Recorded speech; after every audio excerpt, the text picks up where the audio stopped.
So there's this concept that I just really want to touch on, and this concept basically works like this. There's daddies and then there's fathers, right? And we talk about this in regards to parental relationships, but let's talk about this in terms of socio-sexual dynamics and romantic relationships as well. As a man, you have that responsibility to lead. Like if you're dealing with a woman, you're in a woman's life, especially if she defers to you, if she has this natural level of submissiveness with you, you should use that influence you have to point her in the right direction, to do different things that will benefit her, and also different things that'll benefit you and to benefit each other, just mutually beneficial things. Sex plays a really big part in this, and not just sex, but how she feels about you. Like sexual fantasies and desires, they play a big part in how somebody views someone. Just like for one man, two men can approach some woman the same exact way, but based off of her level of sexual attraction to those guys, she's going to have a different response. She's not sexually attracted to the guy, then when he approaches her, it'll feel like, why is this guy harassing me? Why is this guy assaulting me? Why is this guy, trying to disrespect me? But if she has a high level of sexual attraction to the guy, then it may be more of an instance of, I want to do exactly what the fuck he wants to do. You know what I mean?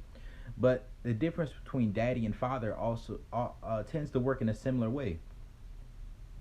If you have this natural level of submissiveness with this woman, but it also has a basis and a foundation in her sexual desire for you, then she won't feel like you telling her to do certain things is taking away from her. She'll just want to do it anyways. And when you're a part of a woman's sexual fantasies and her desires and those different aspects of socio-sexual dynamics, then she's going to feel more open and honest to talk to you about different things, right? When she knows that you're the best dick that she's coming across right now, and you treat her well, and she's happy to be around you, you're happy to be around her, then she doesn't feel like she's always messing up. Now sometimes this is on them, sometimes it's on you, sometimes it's on them. It's but as a man, as a leader, it's always going to be on you. Like even if it's her fault, there's some place somewhere around the low or along the way that you messed up in your leadership, or either you messed up in your leadership, or you didn't properly teach her or guide her in a certain direction, or you didn't properly vet her to make sure that she was a woman who was willing to follow you and willing to follow your lead. So when she doesn't, it's no need to act all surprised because she already shows that she's not like that. So when that happens, that's still your fault for letting it get that far, right? So when we're looking at daddy versus father, what daddy versus father is father means when you're giving this woman instructions, you're telling her things, she feels like you're beating up on her. She feels like you're judging her. She feels like you're judgmental. You're always trying to tell her what to do. There's nothing she can ever do right. Sometimes it's her fault, but it's still your fault at the end of the day because you're the man. This will make you cease to be her guilty pleasure, right? It's an interesting thing because a lot of times people's greatest pleasure is going to be their guilty pleasure, their vice. Once a woman starts feeling like you're the responsibility she has to go to and you're no longer the place that she can escape from her responsibilities to go to you, and she starts feeling like you're more of a responsibility, you stress her out more than you stretch her out, then it'll be one of those things to where she'll be less open to communicating with you the different things that she desires, her fantasies, her thoughts, her dreams, her beliefs, how she really feels about things, because she feels like she'll always be wrong. And that's when that dominant position of being daddy to a woman can turn into being a father, and then that's where even if you previously had a certain level of sexual desire with her, that desire will start to wane. It'll start to leave because she no longer feels that spark, that chemistry, that freedom, right? So this is just something to understand. This is the difference between daddy and father, right? Like when we talk about socio-sexual dynamics, a woman calling you daddy during sex and all these different things, and calling you daddy when she talks to you, it's like seeing her eyes light up. It's this feeling of adoration that she has for you, this deep found respect and reverence, to where she wouldn't want to do anything that would make you be disappointed in her. But once I'm gonna explain what I mean. I saw this one thing. It's a rat race, and not a rat race, but these two rats would wrestle, right? Two mice would wrestle. I don't remember who told it. It might have been Jordan Peterson or somebody has told a story. It'd be these two mice. They would wrestle, right? And there would be a bigger mouse and a smaller mouse. If the bigger mouse didn't let the smaller mouse win at least 30% of the time, right? If it didn't let the smaller mouse win some, at least feel like they were doing something, then the smaller mouse would stop wanting to stop wanting to play, and then the smaller mouse will run away. As a man, you're a predator, right? You should be a predator, but you also have to let your woman feel like she has times where she's doing something right.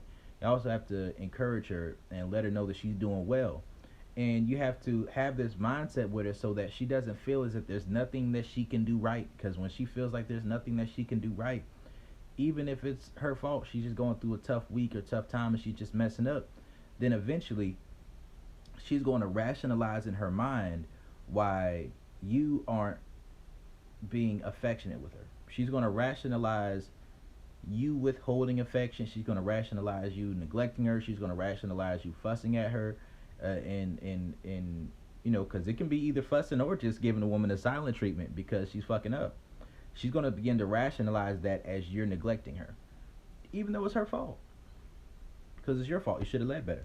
So it's like, it's one of those things to where even when that's the case, she'll eventually begin to rationalize that, and then a man is going to come along, and that man is going to be brand new, and he's going to not have any of those responsibilities, any of that pressure that's on her, and it's going to make her feel free, and she's going to get excited about that. Even if she hasn't had sex with the guy yet, it's going to be something to where she's just going to be really excited about it, and she may throw away whatever it is that you have with her, because that freedom and that newness is better than being stuck in a tough spot with you. You have to understand what I'm saying by this. So there's a difference between daddy and father. You know, these are some things that we just need to understand as men. And you have to let your woman, you know, congratulate her when she does well. You need to make sure that she feels that she's performing. And if she's not performing after a certain amount of time, you just need to go ahead and cut her off. You understand what I'm saying? You got to go ahead and cut her off, or cut her loose, or give her a little time, give her a little space. Sometimes situations aren't meant to last forever. But you got to understand the difference between that daddy and that father dynamic. Because a woman will take a daddy over anything, right? If you daddy to a woman, she's going to take that over a partner. But a woman will take a partner over a father any day. A woman will take a friend over a father, right? You got to understand that. Just like growing up in school, growing up, you know, if there's a friend who she's not even having sex with yet, whatever it is, you know, that friend who makes her feel heard and makes her feel understood and makes her feel special, who is giving her this attention, this time, this validation that makes her feel good about herself, even if she doesn't deserve it, even if she doesn't warrant it, even if she didn't prove or do anything to show that she deserves that. She may not respect that individual after a certain amount of time, because she'll realize that she didn't earn it, and then she'll realize that she's not growing as a person because she's not being held to a standard of what she needs to do. But in that time being, when she first meets the individual, it's going to be the best thing in the world, the best thing since sliced bread, even better than you, right? So this is just something to understand when it comes to daddy versus father, when it comes to socio-sexual dynamics, right? But a woman will take daddy over a friend, a father, anything. A woman will take daddy over all that. Daddy? Oh, no. What daddy says goes. But a big part of that is making sure that you stay, at least for that period of time, in the height of that woman's sexual fantasies. Digmatizing does play a role in this, right? It does play a role, because if you're in the height of a woman's sexual fantasies, then it'll be really easy for her to talk to you about her fantasies, about the peaks of her experiences, about her desires, without feeling like she needs to hold anything back to avoid hurting your ego, right? Now, playing that daddy role with a woman is definitely something where your ego's involved. To act like your ego's not involved with that is being disingenuous, right? Like, if you don't feel like you're at a certain place with a woman, you're probably not even going to want her to come at you with that daddy energy. It's going to feel weird, because it's like, I didn't do anything to deserve that. I don't know you that well. I'm not invested in you. But if you're invested enough in a woman to play that daddy role with her, then, you know, part of it is your ego is involved. You want to be proud of that woman. You know, your disapproval hurts her feelings, and she can, you know, you can feel disappointed. There's different things that come with that. But when we're looking at the whole daddy baby girl or daddy baby dynamic, where that's your girl, or that's how y'all deal with each other, that's how you communicate, you talk to her like a father with a daughter, and you give her game, you put her on, that's just different way those situations can go. So, you know, maintaining a certain level of fun, excitement, and most of that can be done through sex. Not all of it is done through sex.